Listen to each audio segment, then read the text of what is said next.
Okay, so I can see we still have a bit more people joining, but we should start so that we respect everyone's time. It is 5:02 and we would like to kick off the session. Welcome on board. It will be an interactive session. We'll have some presentation and then we'll go into a panel discussion, and therefore we will keep the cameras and the microphones muted, and we'll only unmute when someone needs to speak so that we have a bit of control in terms of noise during the session. Thank you very much for taking time to join us. And I would like us to start the session. This session has been organized by New School HR, and we are being sponsored by Africa People Advisory Group.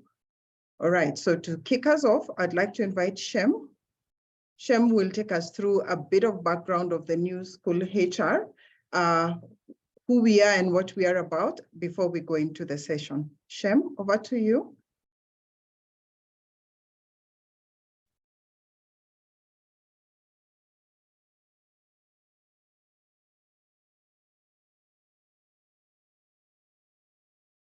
I think, from my side, is the speaker in the attendee list? Yes, he is. Is it, what is the surname? I'll promote them to a panelist so that they can share their screen. Yeah. Shem Omuga, O-M-U-G-A. Yes.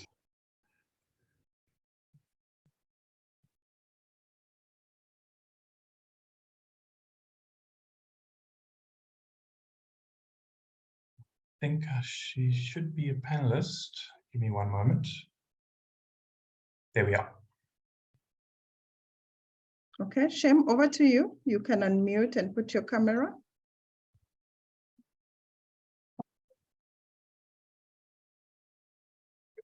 Hello, good evening. Can you hear me? Yes, we can.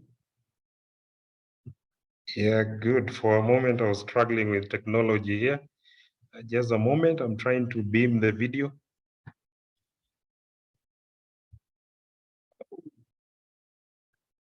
The host needs to let me in video, kindly. Thanks. Dion, could you just upgrade Shem to co-host? You Yep, should be able to. I've done so. You should be able to share video now. Okay, coming up shortly. Aye, good. Great. A very good evening to all of you. I would like to welcome you to this session here today. The panelists, we have Mudoni, Dion, and Rose, and there's a host of whole team that has actually been putting together this particular webinar. So without further ado, I would like to give you a very brief background of New School HR. This is a team of HR thought leaders in East Africa, but if you look at it keenly, it's actually fund-wide because we span and go and transcend various continents. So we have representation all the way in Europe and also the Middle East, with a majority being in Africa. So it's a group that has over 265 members, and we pride ourselves as a team of thought leaders who are out to shape HR trends. And that is basically our tagline, which is able to propel us towards realizing our vision, which is about shaping HR trends. And how do we do that? So basically what we do is that we provide platforms where these thought leaders can be able to share sustainable HR solutions. And putting these into practice, we simply do so by offering a platform, both virtual and also in person, where we can be able to share insights and solutions to everyday HR and people challenges. And by so doing, we are offering real-time, albeit free consultancy to all the members in the WhatsApp group. And we've actually even come up with to any challenges on the go by simply typing in your question, sharing your insights, and the team members are able to actually gain from that particular interaction. So other than the insights, we are also offering this platform to be able to uplift each other in terms of career opportunities. Whenever there are opportunities available, members are free to be able to share within the platform, and we can be able to uplift lives far beyond the group membership.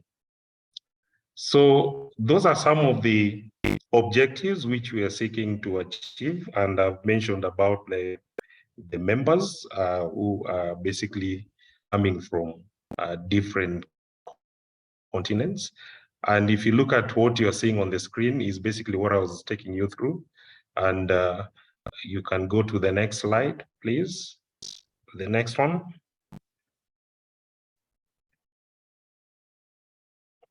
Good. So we've mentioned how we engage. We have rules. And I would like to wrap up by mentioning about the membership process. As you know, we have the GDPR, which is governing how we should be able to protect data. And given that we are bringing together professionals in this particular industry, it's important to create a safe haven for them to be able to share freely. So what we do is that we have a governance structure. They just call it a board of governance for the team, which is responsible for making key decisions. And our moderator today is actually one of the members of that governance team. We have an events team, which is responsible for organizing these events. And the membership is basically by nomination and application. So at the end of this and on the group chat, we are going to share the joining formalities. And those interested, you're welcome to be able to view the membership form, go through the membership guide and the profile of the team, and you can be able to actually apply and join the group and join us in the journey of shaping HR trends across the globe.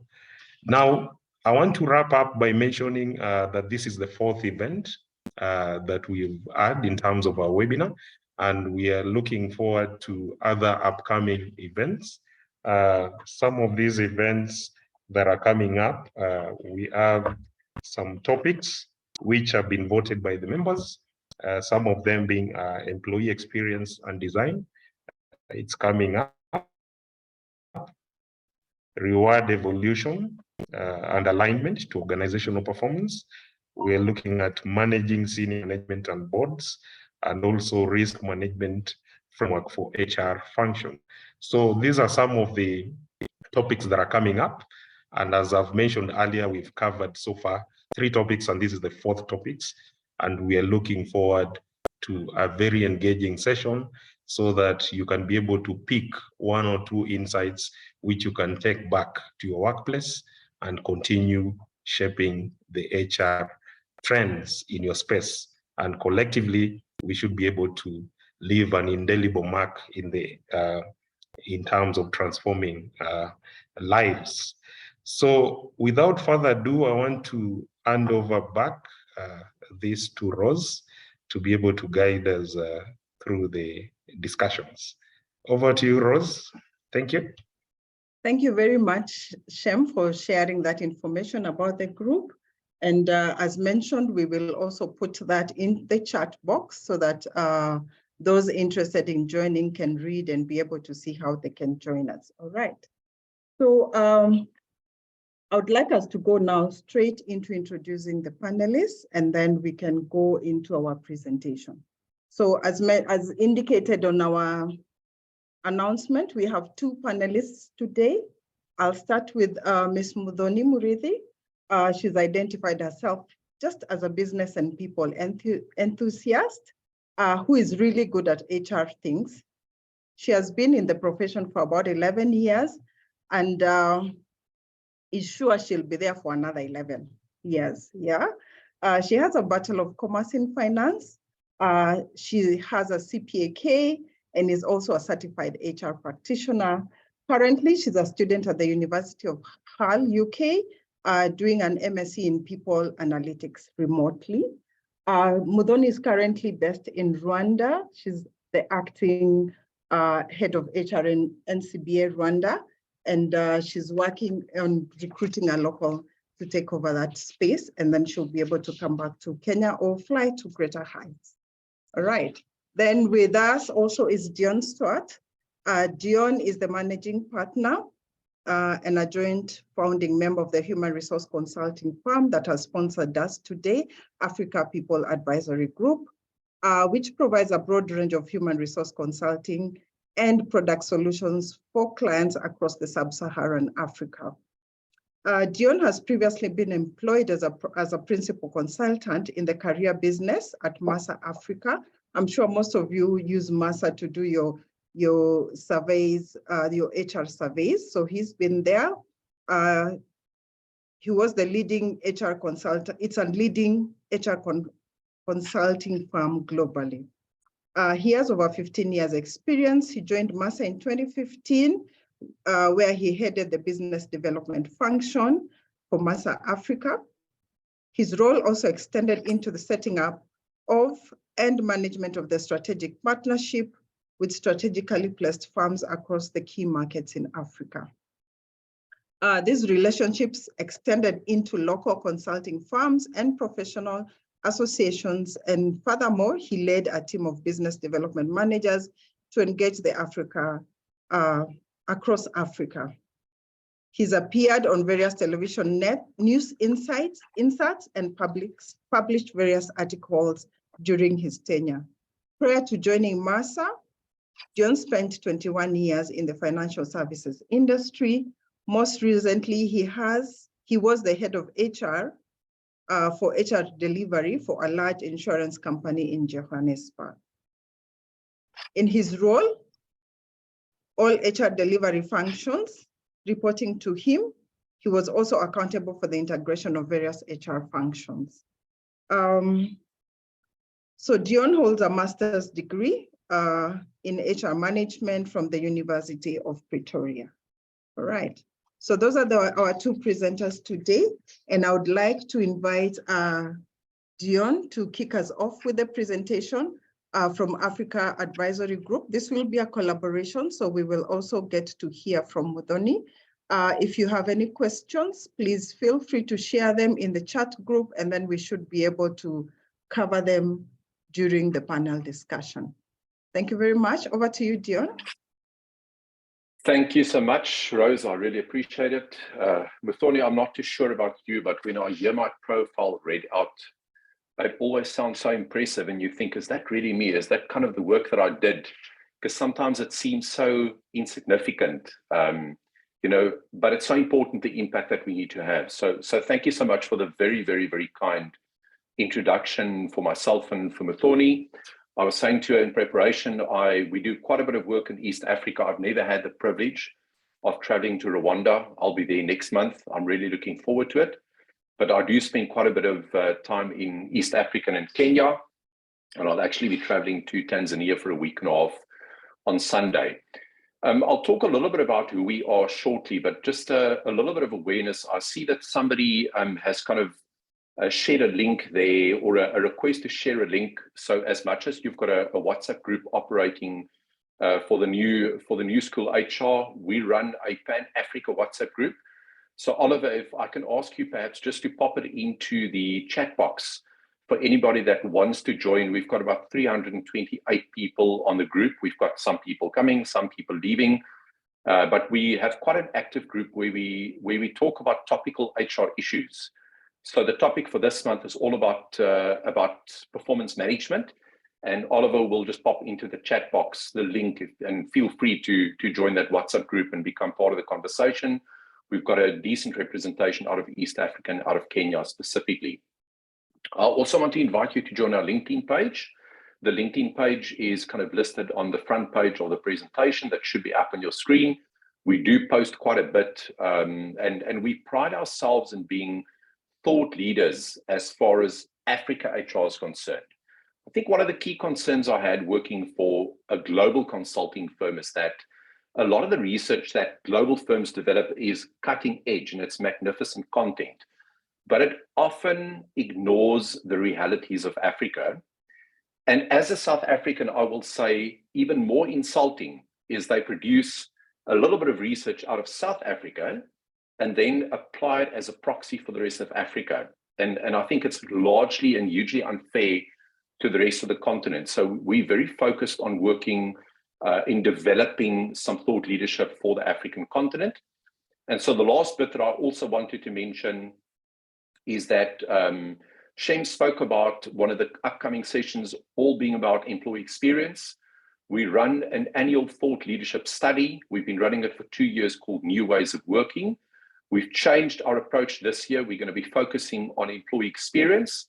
And the last bit that Oliver will be posting into the chat box is a short survey where we are reaching in the first phase out to any person that is employed on the African continent. It's about 5 minutes of a survey.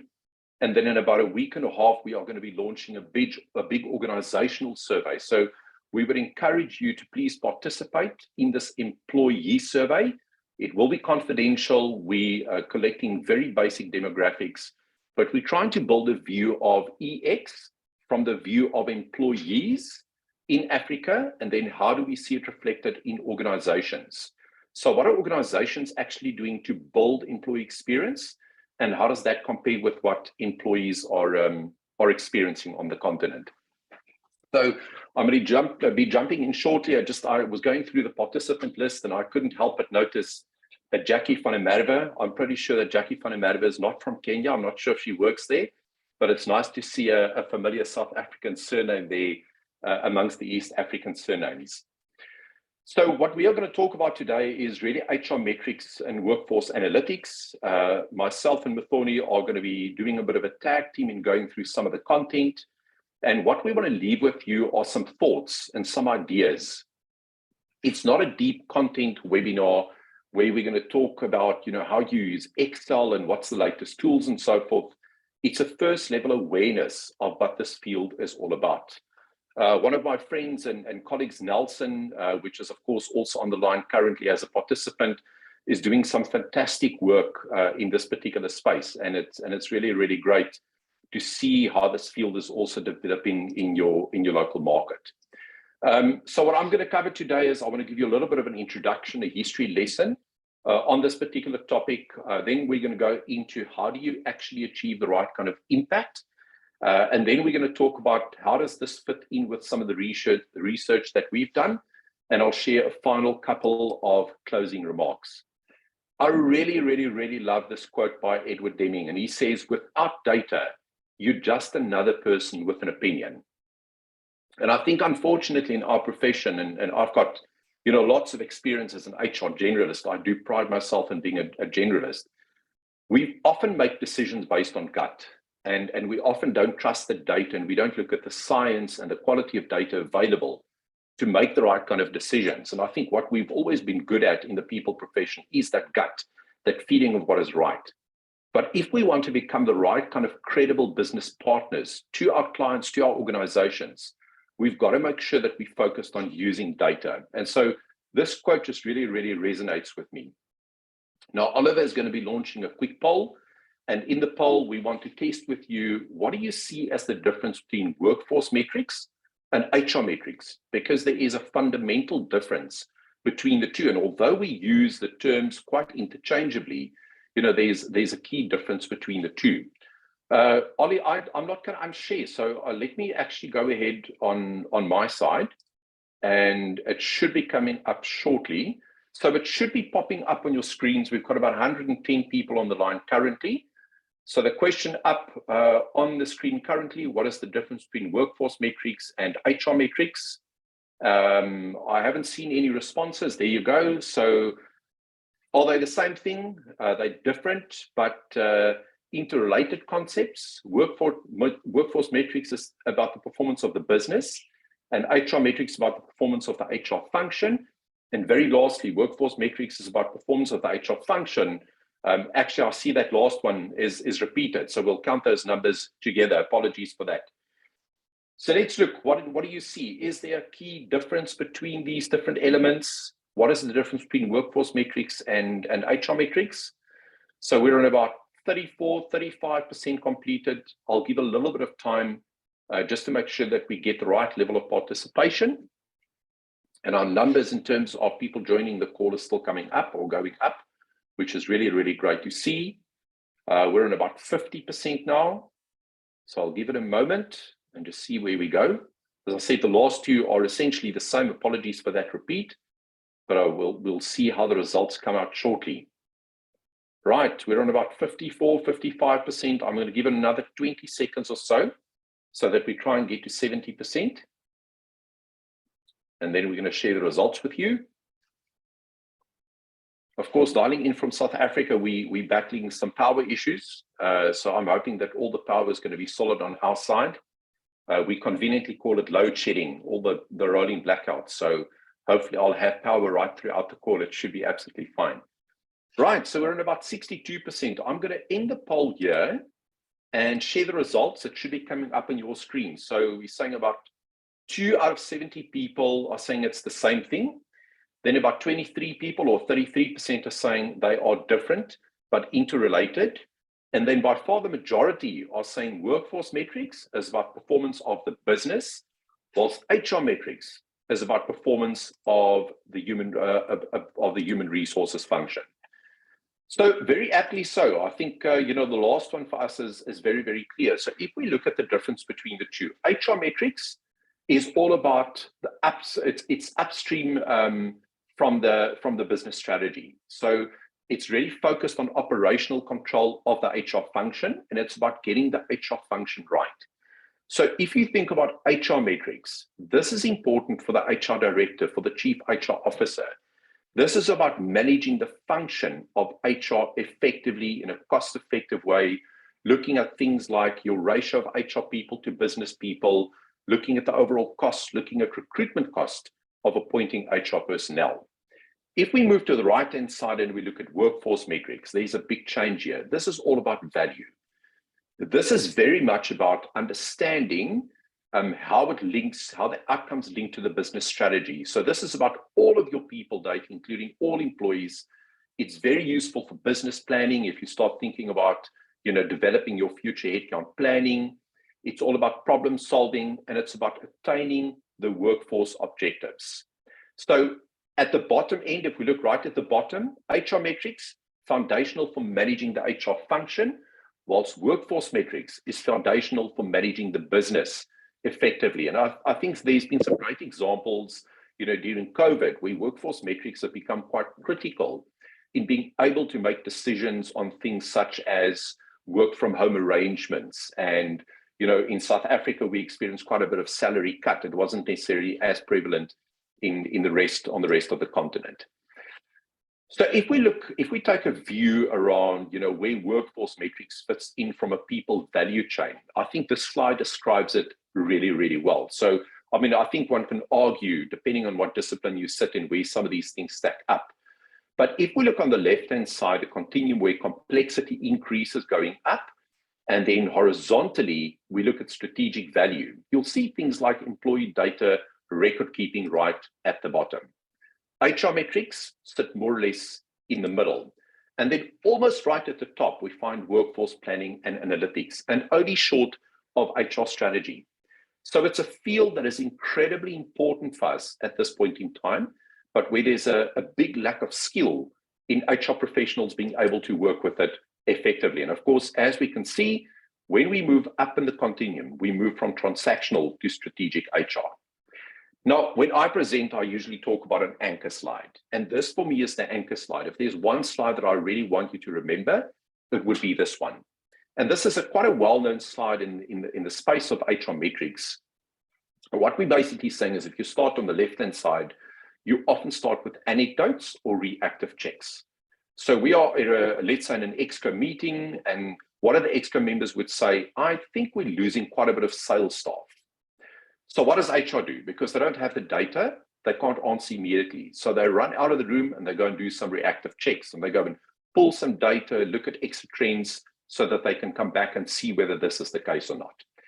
Most organizations that we engage are in ongoing reports. And ongoing reports might be a monthly Manco report, it might be an Exco report, and sometimes it includes segmentation and comparison.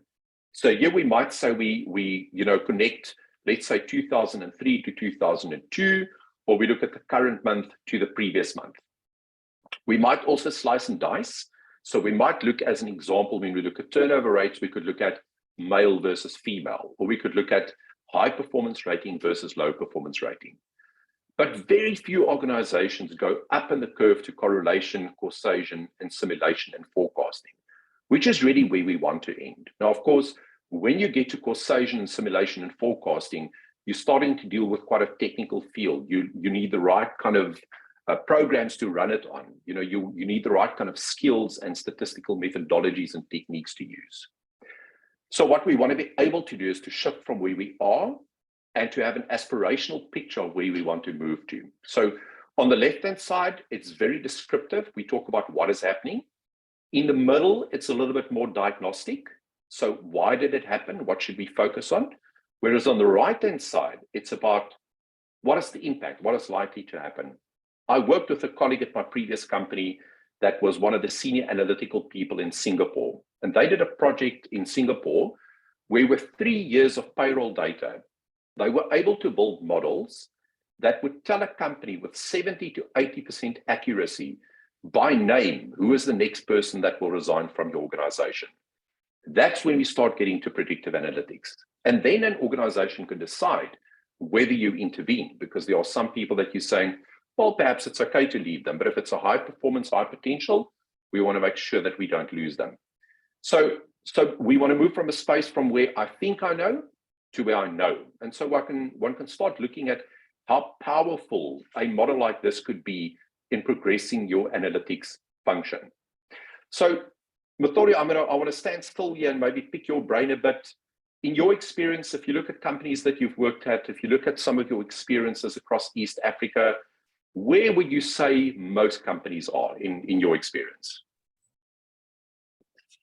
I'm sorry, Dion. I'm experiencing a little bit of an internet challenge.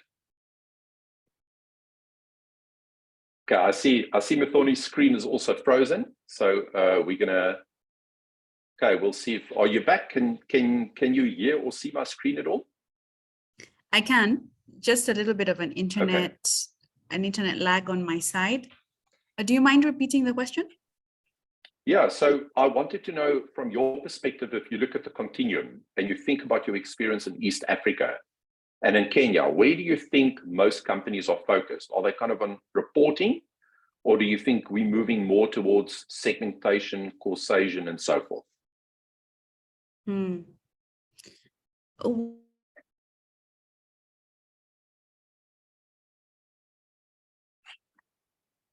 Right, I'm not sure if it's on your. That's it. Let's see. I think the line's breaking up a little bit. Okay. Let me know if this is better. Yes, I can hear you clearly. Okay. Dion, I think it's none of the three. From the friends that I have made through New School HR, the issue that's all on our minds right now is actually how can we make it happen? I think the fourth quadrant that may be missing here is the prescriptive angle of analytics. And yes, actually, all these areas are useful and we use them. Our board reporting from the top level down to explaining some rationales to our stakeholders internally. We do need descriptive analytics, and we do need to be diagnostic. But the biggest question that we're always asking ourselves is, how can we make it happen? How can we work with the little that we have to provide the best work environment for people from a medical perspective, from a learning and development perspective? So I think that's what I can contribute as far as the measurement continuum is concerned. Excellent. Thank you so much. So it seems like we are in different spaces on this. Some companies are quite progressed. A lot of the clients that we work with still on ongoing reports, and I think there are some fundamental changes that could easily happen. Right, so let's then look at 4 levels of workforce insight. So if you think about your ability as an organization, as an HR function, to work with people data, we define 4 levels of workforce insight. The first one we talk about is your budget-driven headcount planning, and I'll expand on each of these shortly. From there, we start moving into workforce analytics and some dashboards, and there's some really nice tools available around dashboarding. Then we go to strategic workforce planning, and I will dare say that I think it's a field that many HR people are quite uncomfortable with. It's quite a technical piece of work, so often you see kind of high-cost consultants coming in to do some of this work. So strategic workforce planning is quite critical in positioning us for the future. And then very lastly is your predictive analytics. So I'm going to stand still just for a moment on each of these. So if we start with budget-driven headcount planning, then what we typically see in organizations working with this, it's all about that foundational step. So typically it's tables or it's charts. And there's an example that you can see here. You know, in this example, you can see some basic calculated metrics, and then you can see things like age and, you know, gender, active workforce, and so forth and so forth. It's not incredibly useful in understanding the workforce side of our organization. And often why we can't progress this is because we struggle with the right level of skill, and also we don't have the right level of technology. Now, when we move to the next one, which is all around dashboarding, this is all about the people and business strategy and getting them aligned. So often, you know, here we start looking at things like Power BI. If you're really good with Excel, you can use that. And we start looking at some basic human capital and HR data. The first 2 levels are quite foundational still, you know, although I think there's lots of space for people to still improve. And so the next phase for us is all about strategic workforce planning. Now, strategic workforce planning, something that I just want to clarify. Strategic workforce planning is about understanding the workforce of the future. When we work with strategic workforce planning, typically it's not about the full organization. We usually work with a workforce segment. So it might be 15 or maybe 20% of jobs within an organization that we focus on. And this is all about understanding your talent needs for the future. I'm going to quickly show you an example of what this would look like, and by no means a very strategic role. But in this particular example, we're working with a bank as an example. And what they've done is they've implemented a strategy to start automating some of their processes in the bank, which has led them to discover that they require a lot less tellers into the future. So what you do in strategic workforce planning, if you look at this particular example, they've got a supply that will go from 2070 to 2020, from 2,783 down to 1,800. So this means we're not replacing any tellers that leave. We are just letting people kind of exit as they resign. What we then do in strategic workforce planning is we have what we think is the expected route that we will go. We have a high road and a low road. And when you look at the low road, you know, if we are really effective at implementing our technology, we will see that number from 2,783 go down to 120. The high road will still end up with 850, and our expected road is 400. Now, if we know what the numbers are looking like, we can start thinking about how do we intervene. Do we start reskilling people? Should we consider retrenchment? Are we looking at building a new set of skills to move people to? So this is a very simple operational role, but start thinking of things like technology skills, your sales manager skills. When you know what the business strategy is, you can start really planning from a strategic planning workforce perspective on what the plan is to get to where you need to be. And then, of course, lastly, predictive analytics, and I've covered a little bit of that already. So this is about providing information about the where and the why of the current state and where you want to move to. You really want to be able to look into a crystal ball with accuracy and say, how do we actually get to the right kind of answers for the future? What is the plan? And this does require a very different level of skill as far as statistical techniques and technology is concerned. So it's all about modeling and building the right kind of models. Now, in this, the last line in this section is something I want to touch on. I'm not sure if anybody has heard of ONA, Organizational Network Analysis. It's one of the newer techniques and methodologies in the field of metrics and analytics. And this is all about understanding the flow of information in your organization. So we got exposure to a company about a year or two ago called OrgLens. It's a company out of India. They actually work alongside McKinsey in doing many of these projects. And essentially what happens is they look at the flow of information in the form of emails in an organization, not necessarily looking at the content, but looking at how do people engage. On the left-hand side, as an example, you find a mishmash of flow of emails in the organization. But there are some people in this structure that looks to be quite disconnected from the rest of the structure. So at the bottom right, on the bottom right-hand side, you'll see like Pankaj and a few other people that nobody really communicates with them. Whereas there's a lot of activity in the middle. On the right-hand side, very similar kind of example. There are two people, Roy and Salman, where there's hardly any email communication to them in this particular organization and this particular team. What we then want to try and understand is what are the roles that people fulfill. So as an example, if you find that Roy and Salman are some of the leaders in this team, there could be an issue of team dynamics. So it's all about understanding the flow of email communication in your business inside and outside to then start looking at who are the most networked people, what does that mean for us, are there potential issues as far as team dynamics is concerned.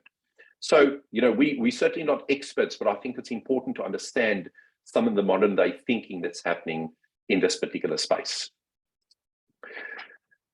Now I want to move on to the next session that talks about getting it right or getting the right kind of impact. And I want to challenge you around how we typically think about metrics and analytics, because I think often people think from a reporting perspective. So this is for me kind of the second key anchor slide. So what do we typically do? We go and collect data. Think about your normal monthly HR report. We go and collect the data. It might be from engagement survey. It could be from your HR system, could be from a talent system. What we then do is we select the metrics. So we say, well, yeah, it makes sense to do, let's say, agenda analysis, maybe look at the number of people in the organization, look at promotions. We look at the typical kind of, you know, data that we look at in the organization. Then we analyze the findings. So we try and figure out, what does this picture tell us? So in one of my previous organizations, Old Mutual Insure, I was accountable for the monthly HR reporting to ExCo and to the board. And every month we would spend 3 days preparing that report, and then I would do the interpretation. And I would really struggle coming up with compelling arguments around what has really changed from February to March or March to April.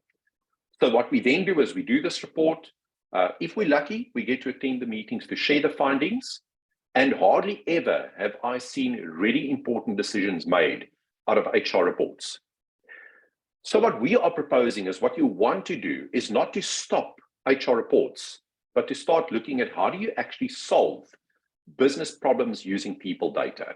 And so we turn the model on its head a bit. And what we're saying is, you want to start at the end to say, what is the impact that you want to have with this particular piece of work? Is it an issue that you want to solve around retention? Are you struggling to attract the right kind of people?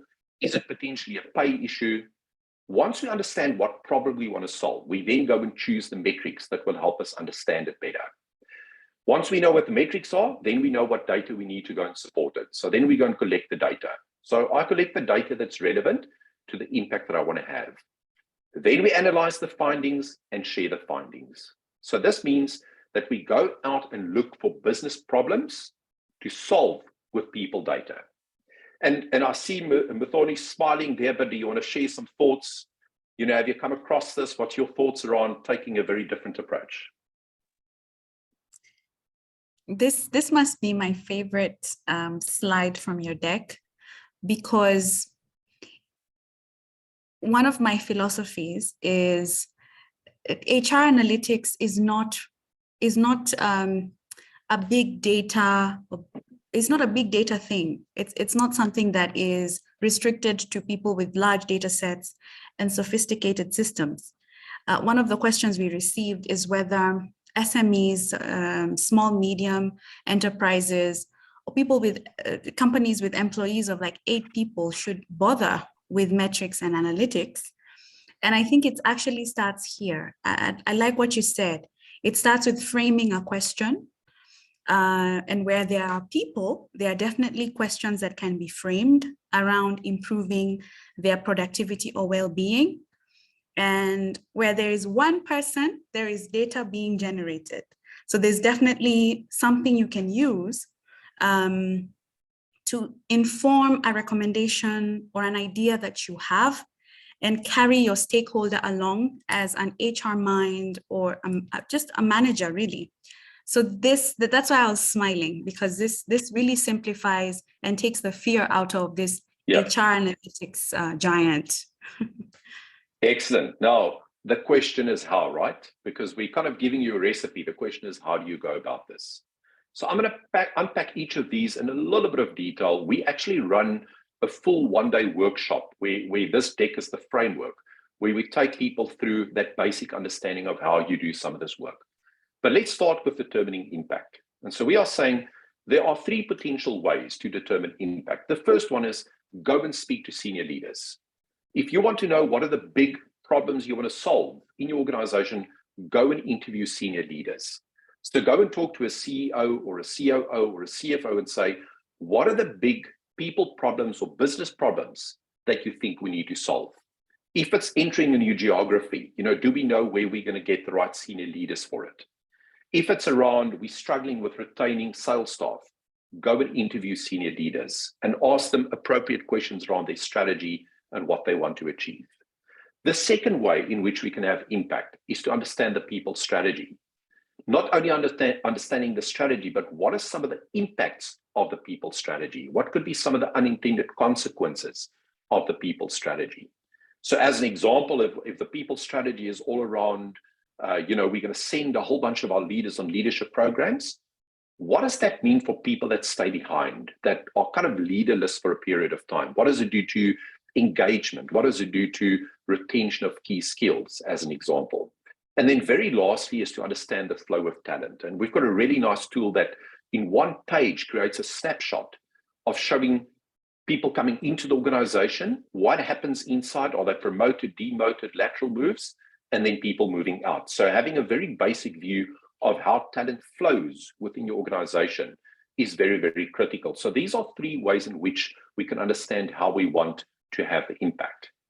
What we then want to do is to select the metrics. And this is actually a group exercise that we use in our workshop. And if you think about getting the right level of metrics, we often stuck in kind of archaic, old school thinking when it comes to selecting metrics. On the left-hand side, you'll see a very basic kind of, flow of an employee life cycle. So people get hired, they get rewarded. Of course, we've got to manage them. Then we have to vet them, and eventually everybody exits. No organization keeps every person forever. Now, if we take just overlay on that, the lens of cost, time, volume, and quality, then you see you can actually get quite creative in coming up with metrics. So if we just take something like hire. Hi, Dion, you're breaking quite a bit. Okay, let me check if Hi, Dion, please start this slide again, because I think you're breaking quite a bit. Okay, Rose, is that clear? Can you hear me now? Mathoni, can you hear me? Yes. Okay, go ahead. Perfect. Right, yes, so on this particular slide, okay, great. So what we're saying is that there are multiple lenses you can apply to choose your metrics. So in this example, we take the process of hiring, of recruiting people in. If you apply a cost lens, we can look at the cost per hire. And then you can look at things like a recruitment consultant's time, or if you've got an external recruitment company, you can look at the cost that you spend on them. When we apply a time lens, we can say, how long does it take to fill a vacancy? And then you can slice and dice it. Exco vacancies, junior vacancies, specialist vacancies. We know that this is a big bugbear for managers out there. If we look at volume, we can say, how many open requisitions do we have at any point in time? And then what about quality? Quality, we can look at something like quick quit rate. And what that means is how many people do you lose very shortly after they've started. I mean, ideally, if you're appointing people, you don't want to lose any people in the first 6 months. If you lose people there, you've done something wrong. Either the wrong people, induction hasn't been solid. Now, if we apply this across the employee life cycle, there's a whole bunch of other metrics. And I'm not going to go through all of these in the interest of time. Let's pick one or two. If we look at reward and we look at, let's say, cost, what is the average salary? If we look at manage, now we can bring in some business metrics. Cost from a managed perspective is revenue per employee. How long does it take people to get to productivity? You can look at training cost as a percentage of overall compensation. So, you'll get the idea here just of the kind of metrics that's available just by looking through a couple of additional lenses. Just before I continue, something that I did want to mention is that the recording will be made available afterwards. We will be sending a YouTube clip with the recording out to you in about a day or two after this. So the slides are also available. I'm sure the question will come at some point in time. Now, the next step is all about collecting data. And so what's really important here is to have the right credibility in your data. We also talk about rather being directionally correct than being precisely wrong.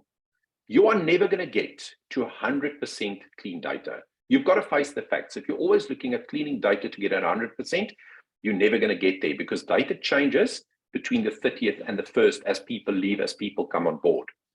However, if your data quality is bad, you sit with a question on the left-hand side. So imagine I'm presenting to an exco. I'm talking about 10% sales manager turnover. The first question is, how did you get to 10% sales manager turnover? Okay. My tone says to me, I don't trust the data. There's some issues with your data. Now the conversation is not about the turnover, it's about the quality of the data. Where you want to end is, what does it mean to have 10% sales manager turnover? That's kind of a similar kind of question, but depending on the quality of your data, you could have lengthy conversations about it. 3 things that you want to do as far as data quality is you want to complete a data audit. So at a point in time, make sure that it's clean. You want to develop a data dictionary, which essentially is a set of definitions and calculations. So one of the things that we struggled with in the company that I was talking about is that, every person had a different view of how to determine turnover. So we would spend days, we didn't have ChatGPT those days. So we were on the internet, we spoke to specialists trying to understand what is the right calculation of turnover. And then lastly, to have a data plan. Once you've audited and you cleaned it, how do you make sure that you actually keep it clean?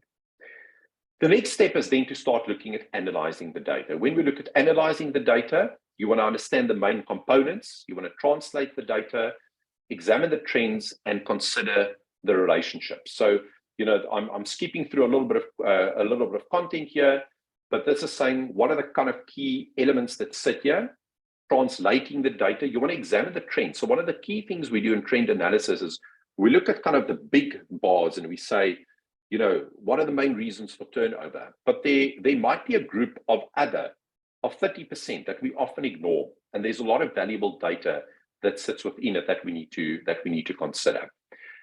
The next step is now all about how do you actually present your findings. I'm going to share with you a short video clip that will talk through what is the right way to actually to start sharing findings. I'm just going to ask people to just give me a thumbs up to make sure that the sound is working.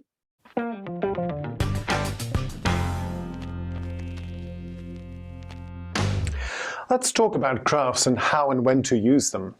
When presenting ideas that include references to data like sales growth or cost reduction or any reference to evolutions in numbers and figures, it can be helpful to make the point using a graph or a chart.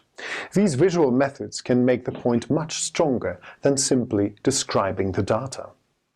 Just have a look at these 2 slides. Which one conveys the message better?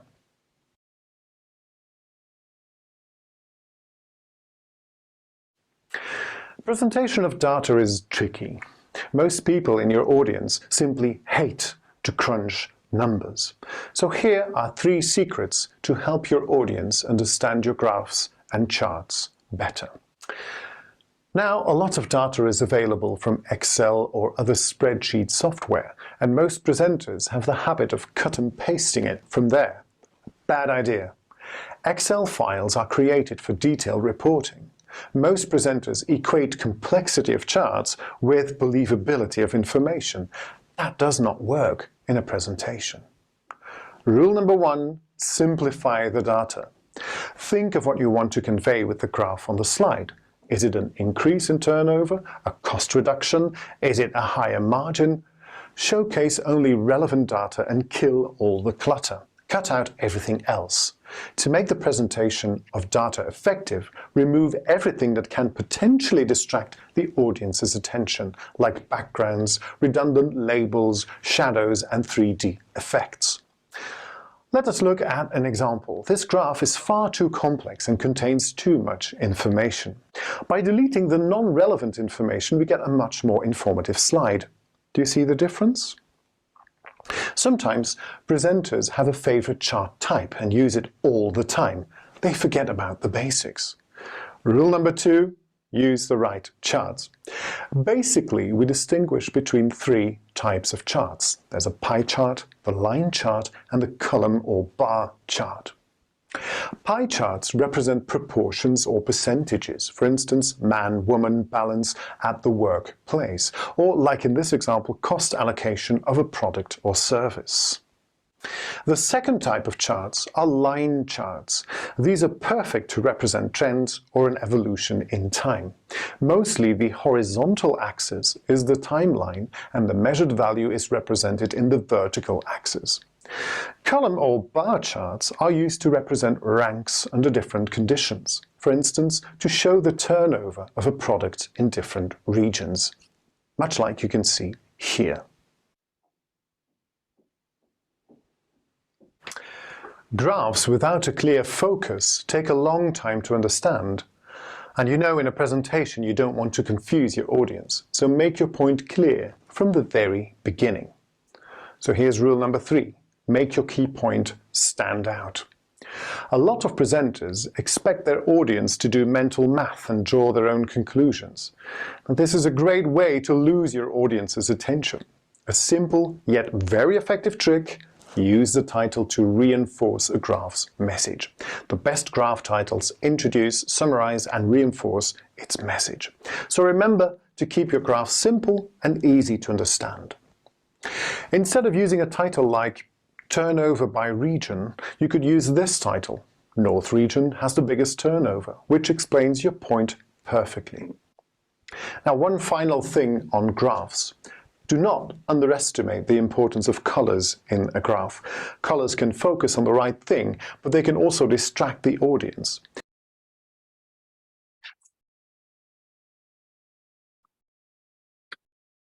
I see that we've got some issues with the video. It's not playing through. We were kind of right at the end of it. So hopefully most people could have heard most of it.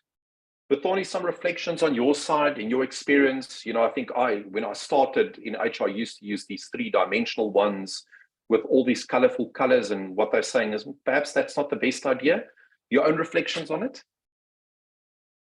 No, certainly.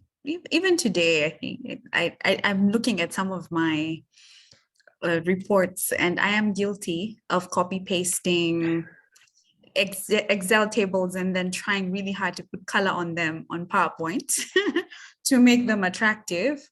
But what I feel in NCBA we've actually done is admit to what are the strengths we all have as a team within the HR department and division. And our group head of HR and culture recognized that we do need a few data analytics experts that can help us with the storytelling and the simplifying of the data, so that the rest of us can actually work on becoming better at framing analytical questions. Yeah. So it's really helped change the dynamic.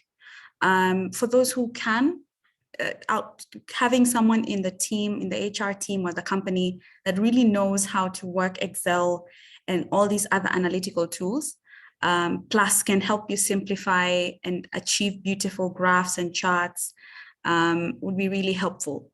But bottom line is Excel skills tend to intimidate a lot of us. I know enough of my friends who feel when you start talking HR analytics, you start talking about commands in Excel that are super advanced.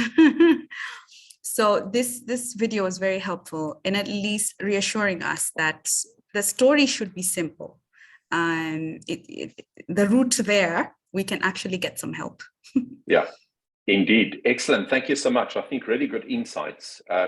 So the final step in the process is then telling the story with data. And I think one's got to really think about what is the right approach to telling the story, because this is where you have the impact or where you lose the impact.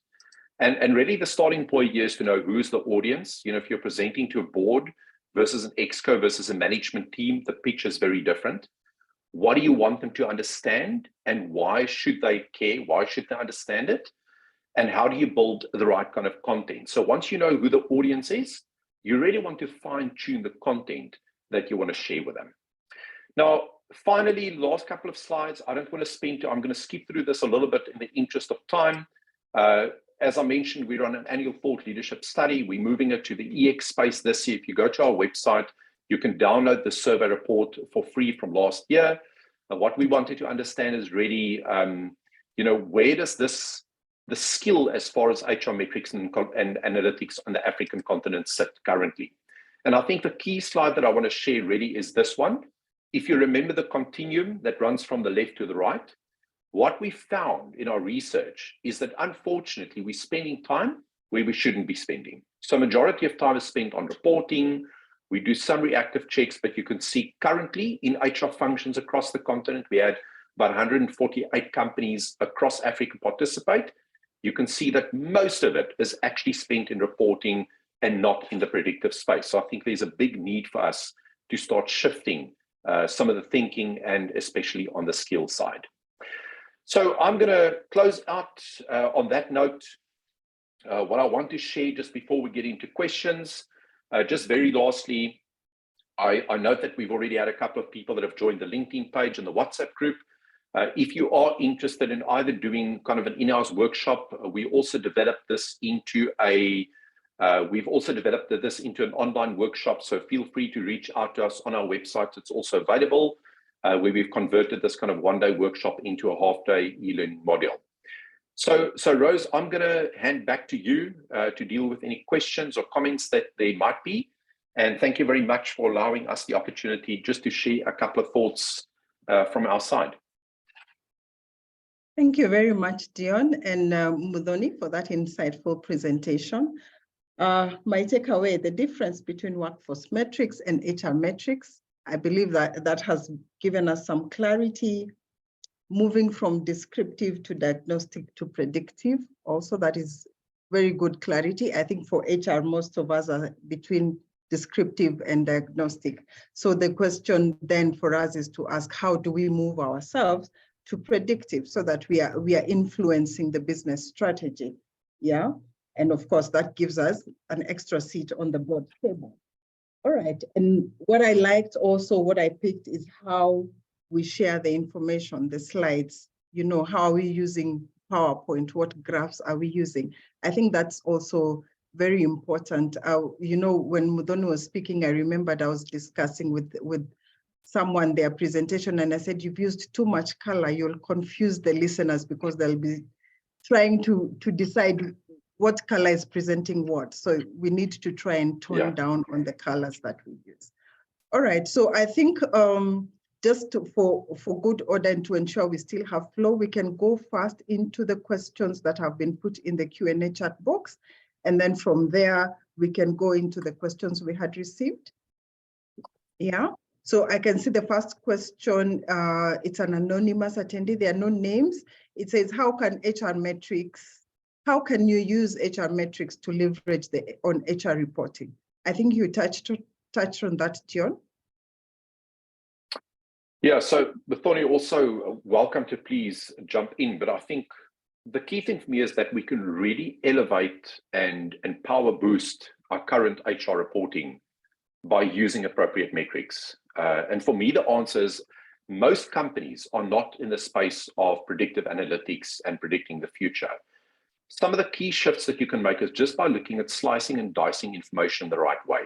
So as an example, one of the key things we often report on is your employee turnover. Employee turnover is important to know, but what I would rather want to know is employee turnover of high performers.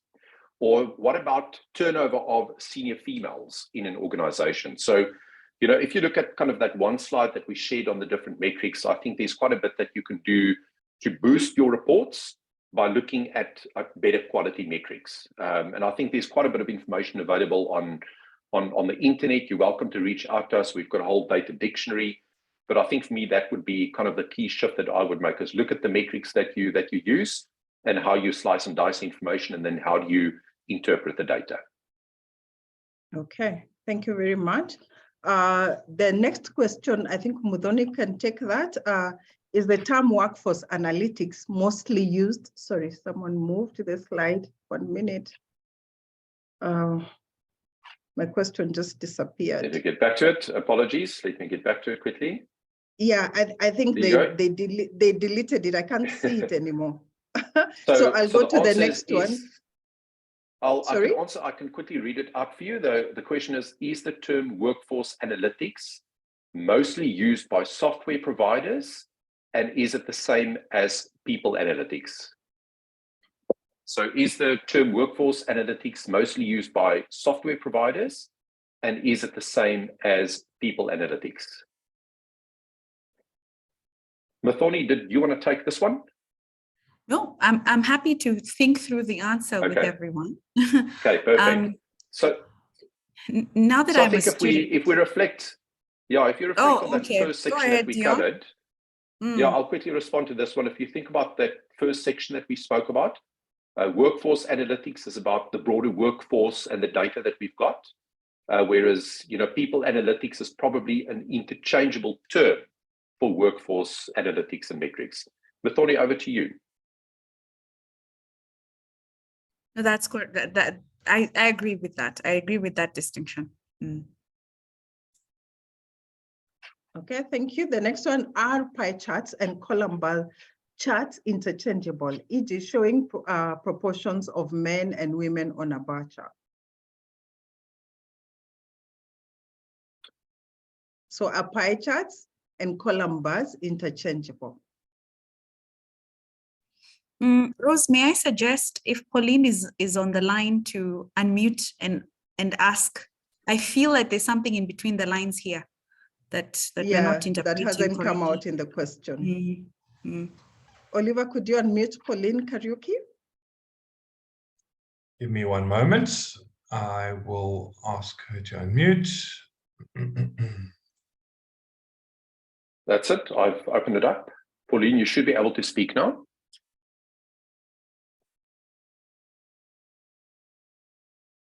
Okay, thank you, Dion. So my question is, you mentioned that pie charts are used to show proportions for men and women. So do I need to use the pie chart? Can I use a column chart to show the same proportions?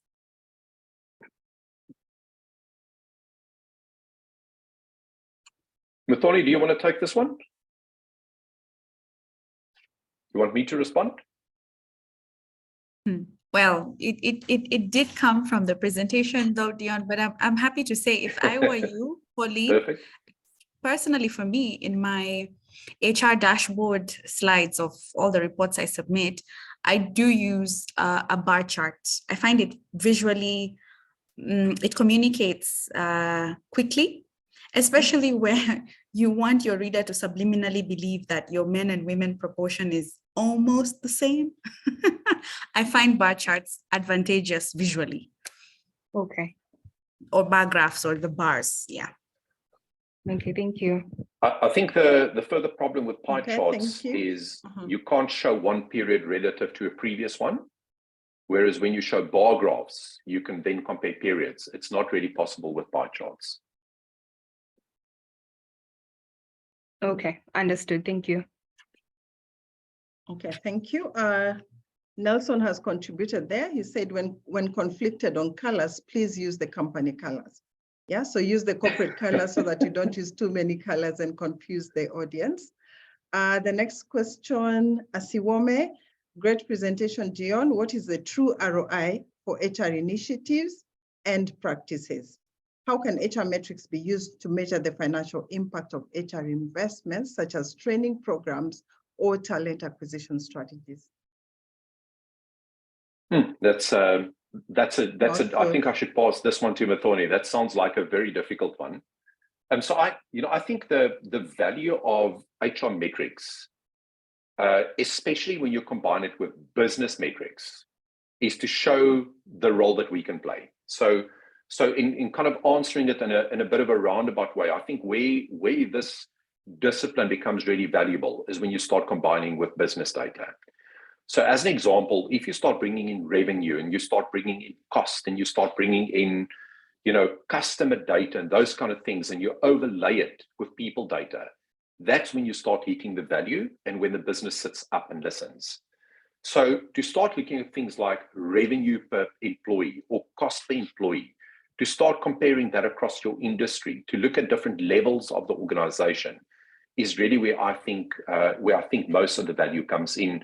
And when we start showing some of the ROI of this particular discipline, and we then help the business to make business decisions using people data. Looking at headcount it's of interest, but so what if your headcount has gone from 808 to 810 in 1 month? That's not valuable for us to know. Whether you've increased or decreased cost per headcount or revenue per headcount is important to know.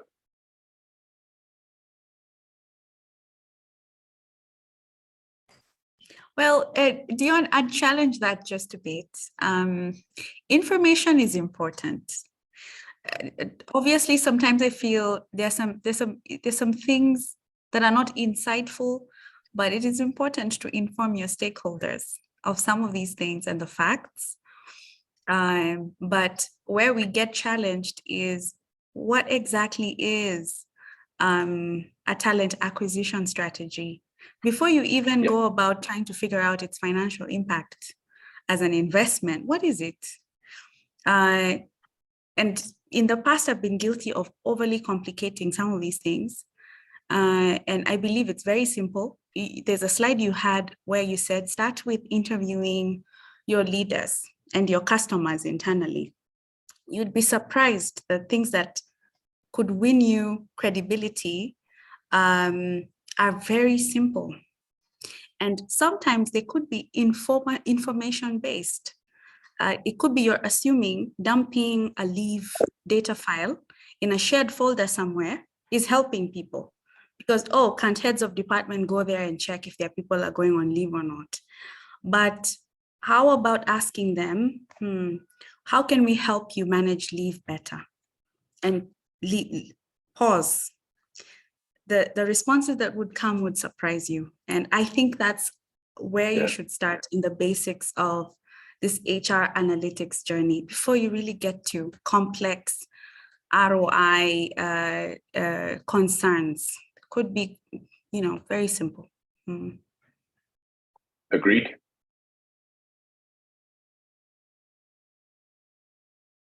I think our next question, I'd like us to move because our time is moving very fast. Pauline asked another question: how do I gain workforce experience in HR analytics since this function of HR is still relatively new in Africa and in Kenya? Well, I think you've got to start building some skill. So I think attending these kind of webinars to understand some of the key thoughts around it, and then start somewhere and play. Pull in the right people to support you. So I'm not great on Excel. I'm a big believer in getting people around me that understand things. So when I was in kind of the corporate world, the first relationship I would build is with a chief financial officer. They understand numbers, they know how to model data. So choose a partner to work with in your organization. Attend online training. Of course, I'm going to recommend our training, but I think there's fantastic training available locally in Kenya, in Nairobi, in this particular field. And then start somewhere and play. Follow the steps, go and talk to a leader, collect some data, choose some metrics, form people around you that can help you interpret the data, but build a little bit of baseline knowledge and then find 1 or 2 people to partner with. And be prepared to make some mistakes. It's like performance management. You can introduce a new performance management system in any organization, the reality is it takes 3 to 5 years to bed down, in my experience. So you're going to make some mistakes, be open to learning, but just start with a bit of theoretical knowledge around it. There are lots of resources available. And as I said, there are a couple of people that I'm aware of locally that's doing some great work in this particular space. Okay. Fiona Kemoli asked a question. As we move towards predictive measures in the measurement continuum, how can HR package this influence / impact to corporate strategy development? Muthoni, do you want to take this one? Yes, certainly. Thanks for the question, Fiona. Part of the answer is actually how you framed the question. I feel that it starts with understanding that corporate strategy really, really well. And then framing the questions around a prediction you would like to make that can shape something that you would like to do. Let me use an example. In NCBA Bank Rwanda here, we have a strategy around efficiency. We want to achieve an efficient workplace that involves using digital platforms, etc. So one of the things I've been thinking about is how do I predict the demands of the business development team when it comes to enabling them to be productive and efficient. So the one way I've been exploring of predicting their needs is by simple desktop research on what are the other development banks or banks in developed markets like ING Bank in one of the Nordic countries, or JP Morgan. How are they building the skills of their relationship management teams? And shock on me, they're using a lot of artificial intelligence to read customer behavior and give customers the information. So customers are actually coming back into the relationship managers and asking very informed questions from the data that the banks are feeding them. So now I'm thinking what I need to help the relationship managers learn is listening skills.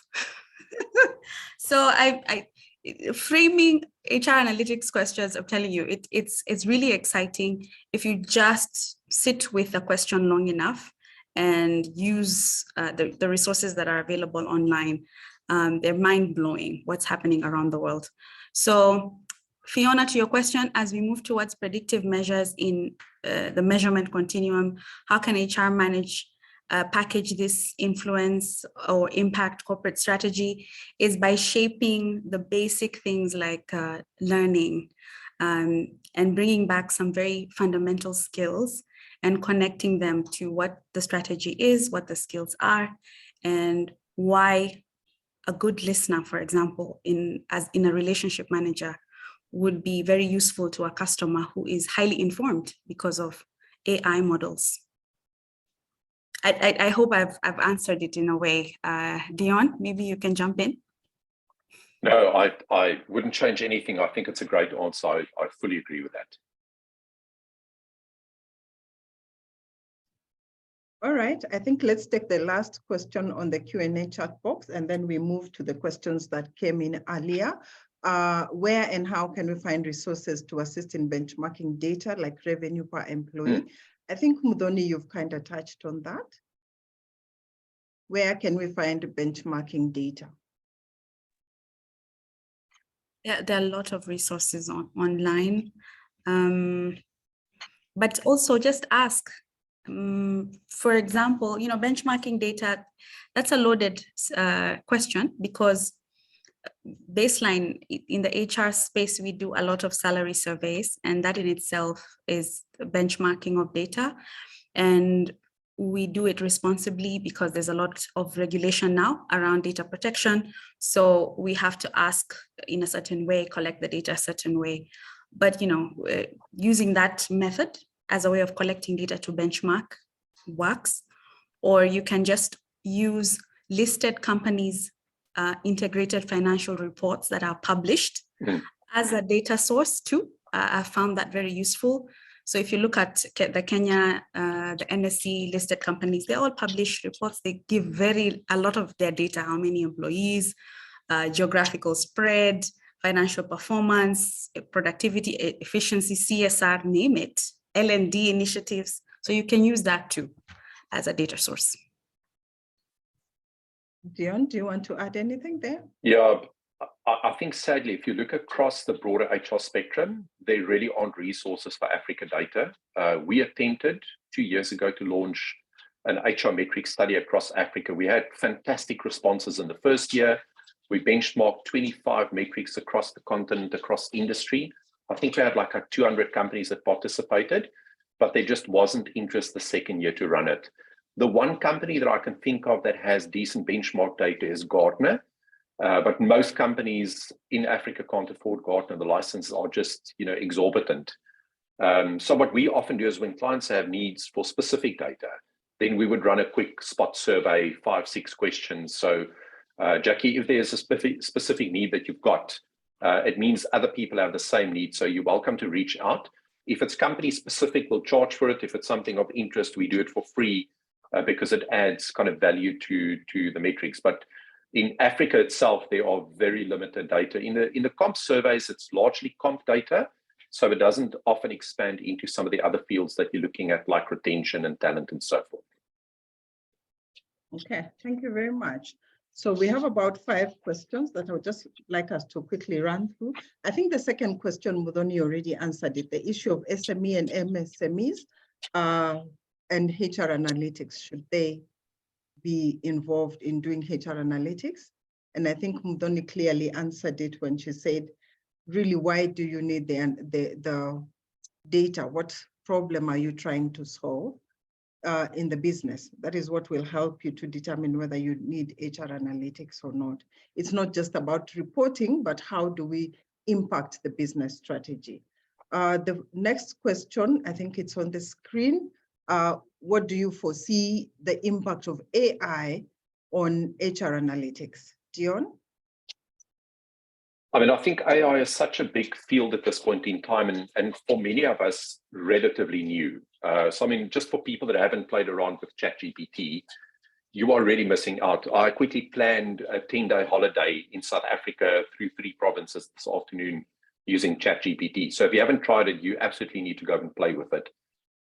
It's a very complicated matter and question, and I wouldn't say that I'm very far from the expert in this, but I think you've got to look at how you can use, AI like ChatGPT to potentially develop dashboards. You can look at the interpretation of data. You've got to know how to use the tools though. So when you start looking at AI, you've got to do a lot of tutorials to understand how to really use it. So ChatGPT, and Oliver is our resident expert in it. You've got to really, to be honest, I watch TikTok videos to understand how to use it effectively. I saw a really great article this week on LinkedIn. So what I usually say is that, this is who I am and this is my job. ChatGPT, this is the role that you want to play.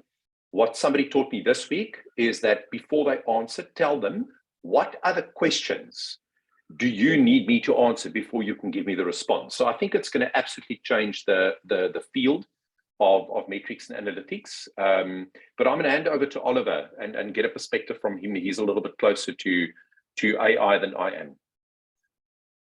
Thank you so much, Dion. Lovely to meet and see everybody on this call. My name is Oliver Nathan. I'm the head of learning at Africa People Advisory Group. And because we are a startup, I do so much more than just take care of our learning function. And I think, look, in terms of generative AI, I think for me, the most exciting thing is the ability of AI to automate a lot of the heavy administrative work that we do. So for example, to be able to take employee data, and it does raise an ethics question as well, but to be able to take employee data, anonymize that data, and start to aggregate it in generative AI tools such as ChatGPT is really exciting. To get key headline insights rapidly from big data sets, I think is really, really exciting. And the other thing that is incredibly exciting about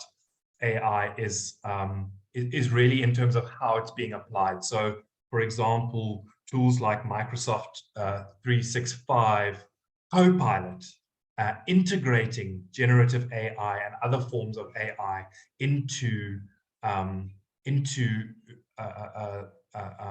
pre-existing software as a productivity tool is really, really exciting. And I think the opportunity, for example, to use ChatGPT within Excel to be able to get key insights from large data sets, whether that's people data or business data, is really what is quite exciting. So I think we haven't seen anything yet with regards to how we're going to be using AI to automate a lot of heavy administrative work so that we can focus on much more strategic and or creative tasks. That's my view on it. I think it remains to be seen where this will be going.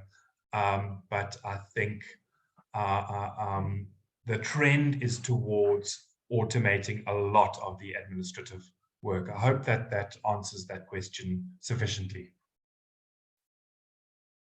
Thanks, Ollie. Thank you, Oliver. Yeah. Muthoni, you can take the next question since it's related to number 2 for small businesses. Where do we start with HR analytics?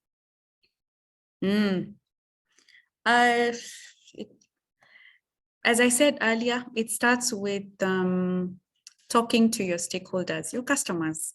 They're the ones you want to impress. So start there, ask them about what insights or what more help you can be to them in the areas of recruitment, learning and development, leave management, payroll management, and their responses will give you a sense of their own exposure, and you'll do a temperature check whereby you could introduce very advanced ideas or initiatives that would really lose your stakeholders, whereas they have very basic needs that you could first address and then build up in terms of how advanced everything else after that becomes. So I would say you should start there. And how small is small anyway? There was an example of 8 employees. Those are enough. Even 1 employee, you could sit and ask yourself, what if, let me use 2 employees. A great HR analytics question would be, what if we introduced a shift system?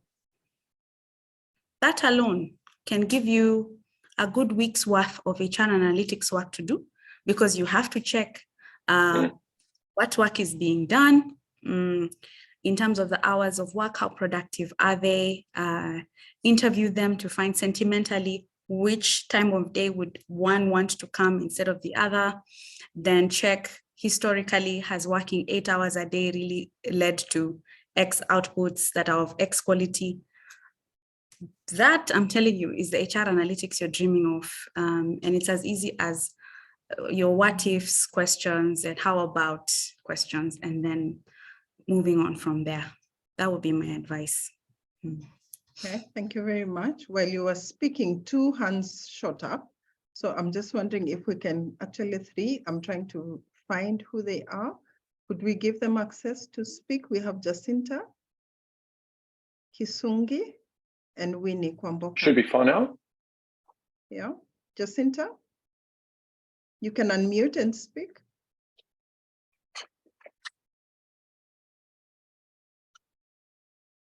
Jacinta, okay, if she's not there, she's not ready, Winnie?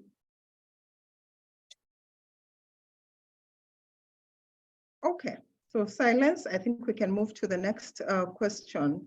What are the potential challenges and limitations in implementing HR analytics, and how can they be overcome?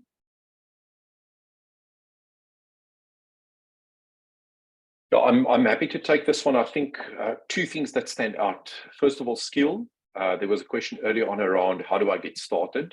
So I think many people don't have the right kind of skill, don't know where to start. So do some basic skills building to understand what all of this is about. Invest in your Excel skills.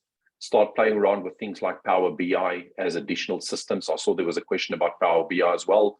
It's a really nice system to slice and dice live data in an Exco meeting. And then that answers the second question, is the technology. So firstly, build a skill. Secondly, make sure that you use the right kind of technology.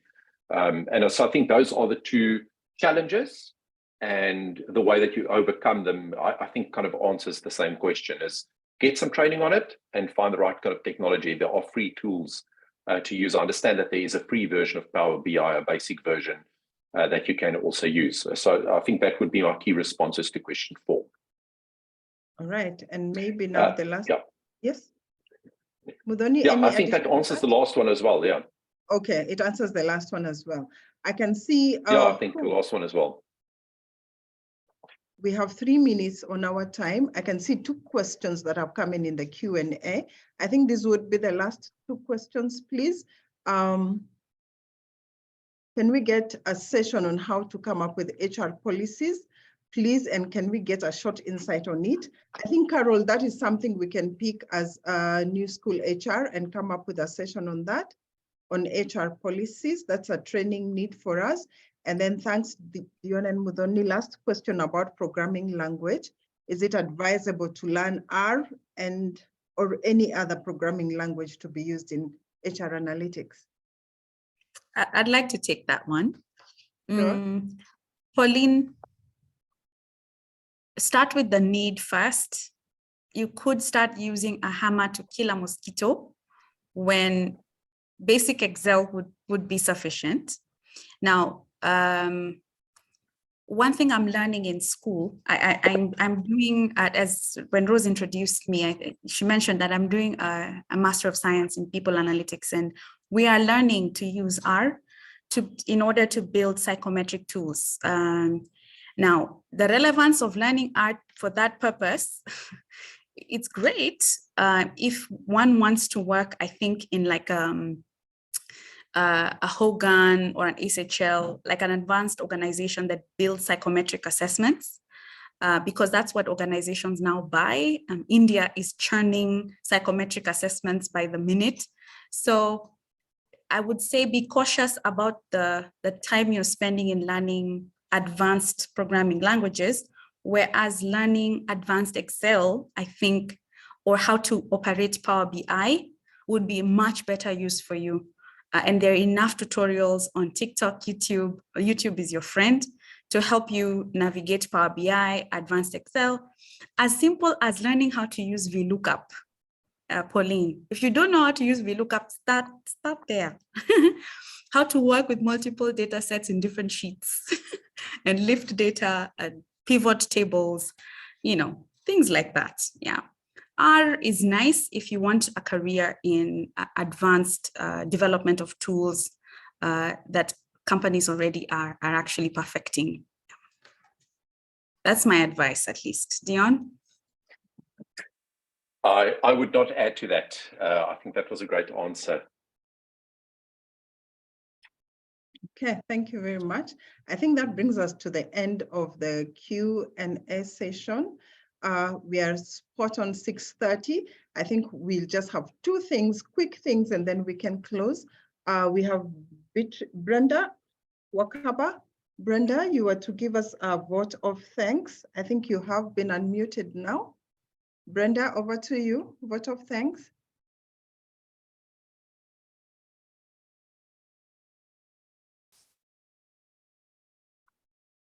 I have unmuted Brenda. Okay, Brenda, over to you. Brenda, you can just unmute. I'm also going to just put you on the panel in case you wanted to go on camera as well.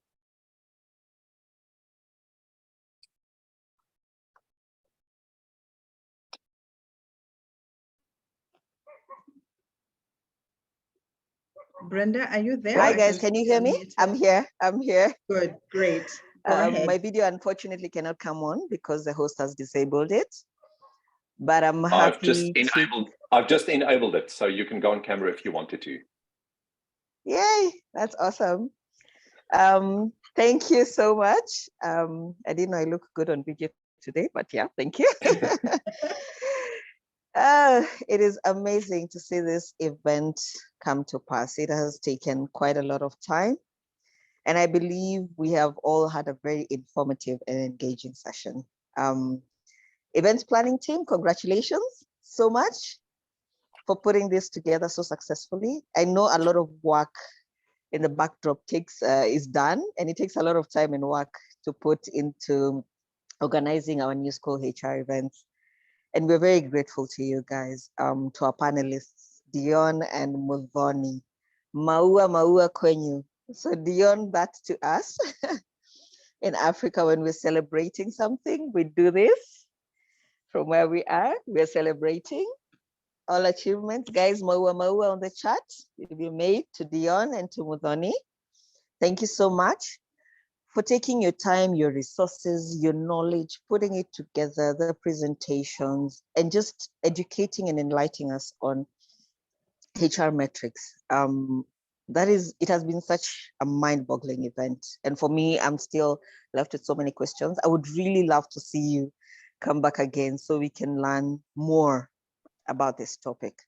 All the information shared, very enlightening. I know today people will go and do a little bit of research. Some people will have questions and more excitement to know more. So to our dear and ever willing moderator, Rose, we thank you so much for taking up the banner and leading a very successful and engaging session. Now we know who to always go to. We won't overwhelm you, but we will try, no promises. To our events planning team, you guys are a superpower team. I just want to say again, thank you for always having these events organized on time.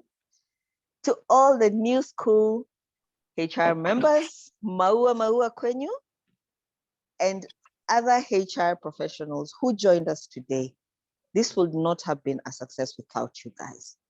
You have taken your evening to be here.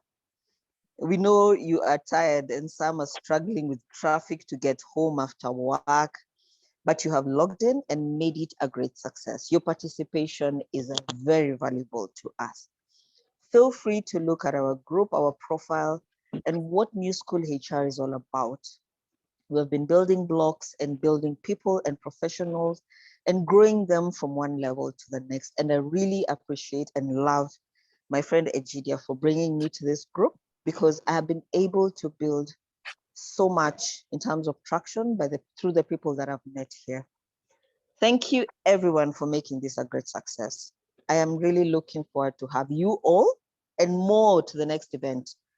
Please, for the guys who are joining us for the first time, next time bring a friend so they can learn something new and be enlightened and expand their knowledge. So thank you so much, guys. And thank you to Brenda for giving a very nice vote of thanks. Over to you, Rose. Thank you so much, guys, and have a beautiful evening. Thanks a lot, Brenda. That was awesome. Thank you. So just finalizing now, two last things. One, we had mentioned that we are open to new members in the New School HR. When you go to our chat box, we have shared there our profile and the guidelines on how to make your application to join the group. Someone had asked about the recording that will be shared. So long as you had registered, we have your email address. So we will share the presentation to you, and it will also be uploaded on YouTube. Lastly, our next event will be a physical event. I think it is long overdue, and we are all yearning for that. So the events team is working very hard to put that together, and hopefully before the end of June, we will have a physical event. So watch out space and for that, and please sign up and let's continue learning. Let's continue growing each other. Dion, Muthoni, thank you very much. Oliver, thank you. You're in the background, but you've done a fantastic job. I think with that, we can close our session, and I wish you all a good evening. For those in the East Africa zone, South Africa, those across the continents, have a great day. Thank you very much. Asante sana. Have a good evening. Thanks all. Thank you. Thanks, everyone. Good evening. Bye. Thank you, guys.